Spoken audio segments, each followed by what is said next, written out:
Guys, before this video starts, I want to tell you about this sick website that sells hella cheap NBA jerseys. The website is ringchasers.com. I copped myself a few jerseys on there a while back, and I honestly don't know how their prices are this cheap. If you guys want to get a sick deal on a jersey, make sure you check them out. Link will be in the description, and use code LQG at checkout for an extra 10% off. What's going on, guys? It's LQG, and today I'm back with another video. So today we have for you guys NBA Legends Explain, the worst NBA teams ever. Make sure to let me know down in the comments below some of the worst teams you've seen, and make sure you guys smash the like button. Let's see if we get 100 likes on this video.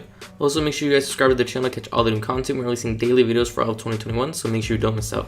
With that being said, let's get into NBA Legends Explain, the worst NBA teams ever. Kenny's already got his hand raised. I think about the fact that, Kenny, you played on a team I'm trying to think of what your record was. Not good. But it was not good. Was it tough to play every night? Did you often take the floor knowing you were going to lose, that the Sacramento Kings were going to lose that night?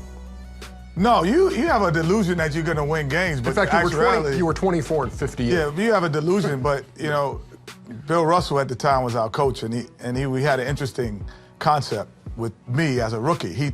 He said to me on the bus, he said, "You're going to have to sit next to me on the bus the whole time." And I was like, I didn't want to do that. I'm like, I don't want to sit next to the coach the bus and the plane rides and everywhere. I started walking to the back, and he grabs me back. He said, "Young fella, you got to sit next to me."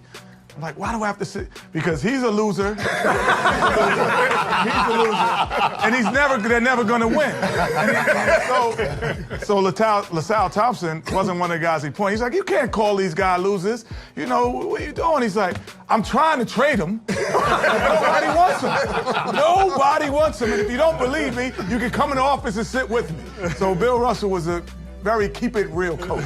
Were those losses tough to take, Kenny? I mean, when you lose 58 games in a season, I'm imagining that from when you started playing organized basketball, you hadn't lost 58 games in your life. No. I mean, it's difficult.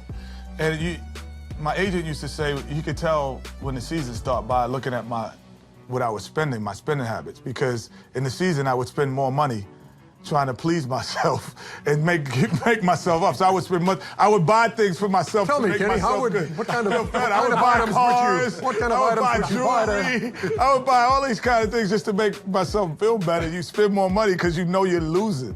But the last part about it is, in practice, Coach Russell really didn't run practice that much. So he would let Willis Reed run the practices. So he would read the paper. He was kind of like Bear Bryant. So he's sitting down, he's reading the paper, and all of a sudden I look over and you see him sleeping in practice. So he kind of stumbles and everyone laughs. And he's like, "Everybody out of practice. If y'all wasn't so damn boring, I wouldn't be sleeping here." You was out of practice for us being boring, for him falling asleep. 1994-95, C-Web, you're in Washington and your team goes 21-61. That was pretty funny, wasn't it? Yeah, that was real funny, especially coming from Golden State where we went to the playoffs the year before. But one thing I think this happens on every bad team is everybody starts out the season kumbaya, we love each other. Kumbaya. We gonna do it, we gonna make it. You got guys that getting the same tattoos and all this, and then in the middle of the season, you know, you just see it. It all starts with guys' shot selection. You win 2, you lose 3 games, and a guy that, you know, had a good practice last week, he takes a 3-point shot he never should have taken. The coach don't say nothing. No, you have guys fighting that used to be mentors, that used to be cool, and that in DC was the first time that I just saw dysfunction. I come from, you know, pretty good winning in college, pretty good winning in high school, and there I saw, okay, when you lose, guys turn at each other's throats, and you got to watch out. Guys are going for their numbers, and that was the main way, you know, seeing guys go get their numbers. Mark Price and I always used to get the same tattoos in training camp. Same ones. Please do tell. I'll show them later. No, but actually, big fist like this. Yeah, that's right. No, but I was thinking, you know, I was like the luckiest guy ever. I mean, I played on 2 teams in 15 years that didn't make the playoffs. One was your rookie year, and we barely missed. Right. We went 41-41 with Orlando. Right. Way to barely blame missed Shaq the for that playoffs. one. Yeah. But the other one was in Cleveland just because of injuries. But other than that, I was on great teams. But I was thinking about Steve Smith and I actually were in the same game, biggest blowout in NBA history. Thanks, Steve. Remember that? Yeah, I just thought I'd remind. I still remember the score, 148-80. 80. And was that your rookie year? No, it wasn't my rookie year. That wasn't the game you scored 23. Who was you checking? No, it wasn't. Who was the game he scored 24? Was that the game you scored 24? Who was Steve checking? I do remember that. Sound like yeah, you should remember that. Left of the lane, goes into the lane with a running right hand hook off the back of the rim, no good. Nance knocks the ball outside to Price. Price over the timeline, down to the circle, back to Nance. He drives for it from the right hand. Right wing to Kerr. Kerr out front, back to Ferry, right side, steps back for a three. Got it! Danny Ferry with 11. This is going to do it. Haskins dribbles ahead, and the game is mercifully over. The Cavaliers destroy the Miami Heat 148-80. This is the largest margin of victory in the history of the National Basketball Association.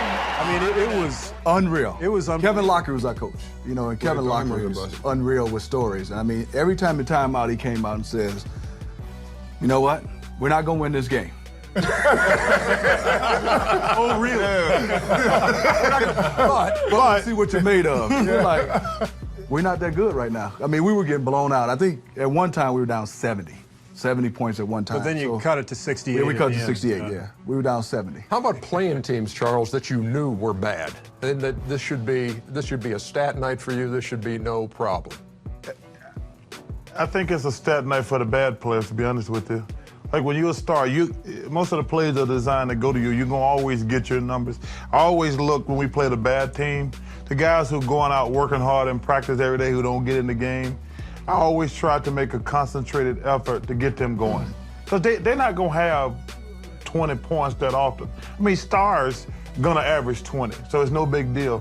But there are guys like the 11, 12 guys, 8, 9, 10, who they might not get 20 maybe once a year if they're lucky. I always looked at it as an opportunity to like, okay, let me try to get those guys going. Oh, you were Robin. That's the way for. But now you were Robin Hood. But that's the way. But that's the way though, as a leader, especially for team chemistry. And you know, when you play against a bad team, the guys that practice all week and you know that go hard, they're doing the extra things. They never get any shine. You're right. That's the time to get a big lead to get them and let them get their work in. But those are teaser games when you're playing against bad teams because you know you're going to get your numbers. Yeah. But we used to go into games when we would play bad teams and be like, you know what? Let's let them hang around until the fourth quarter so they think they're going to have a shot to win the ball game. And then, you know, as great teams do, you could turn it on and turn it off any time. Cruel. Bad, you're right. And that's what the NBA is. It's a cruel game. And that's what we used to do with bad teams. Let them hang around to the 5-minute mark. It'd be a 2 or 3 point game. And then you end up winning by 15 points. Shaq, have you played on what you'd characterize as a bad team? Not really. I just used to hate playing against the bad teams that had like the 13, 14 game losing streak. Because you didn't want to be the team that they broke the streak. So you really paid attention. Paid attention to that. People would say, "Hey, they don't want to be the team," but you're really thinking that. And then, believe it or not, a lot of those games were hard because you know everybody's professional, but you know these guys would like really play hard. So you would always have to get into playoff mode. You know, you would really have to play to compete because you didn't want to be the team that lost. I mean, that got beat by a team that just lost 15. Hakeem used to always joke about playing bad teams, and he'd come in the locker room. He's like, "Oh, tonight's my night off. My night off." He said, "But not you, Kenny. Not you, Cassell, because there's never bad guards on bad teams." So when we played Dallas, here you go. Like, hold on. It's a lot of bad guards. It's a lot of bad guards. But it's bad everything else. Hold on. I'm gonna tell you what he said.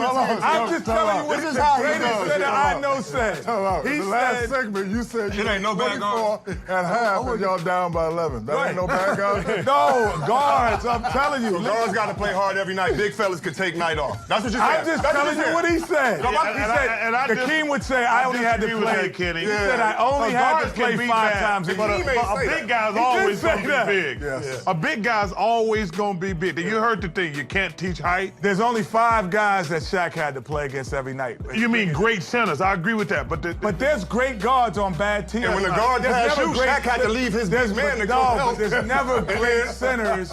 There's never great centers on bad teams. You were the president of the Little Man Foundation. Can you think of a great center who's on a bad team? Never. Great guards on bad teams. Thank you very much. So are you saying Hakeem had the night off like he wouldn't, his numbers would be down? He's like, it'll be 25 easy. It'd be easy 25 tonight, and I could just sit down and go. He said I'd have to play against Shaquille, Patrick Ewing, David Robinson, and then he'd go, I got to think about it after that. So that's it for this video, guys. I want to thank you guys so much for watching. If you did enjoy, make sure you leave a like and also subscribe to the channel. Like I said at the beginning, we're releasing daily videos for all of 2021, so you don't want to miss out. And yeah, I'll catch you guys on the next video. Thank you guys for watching, and have a great day.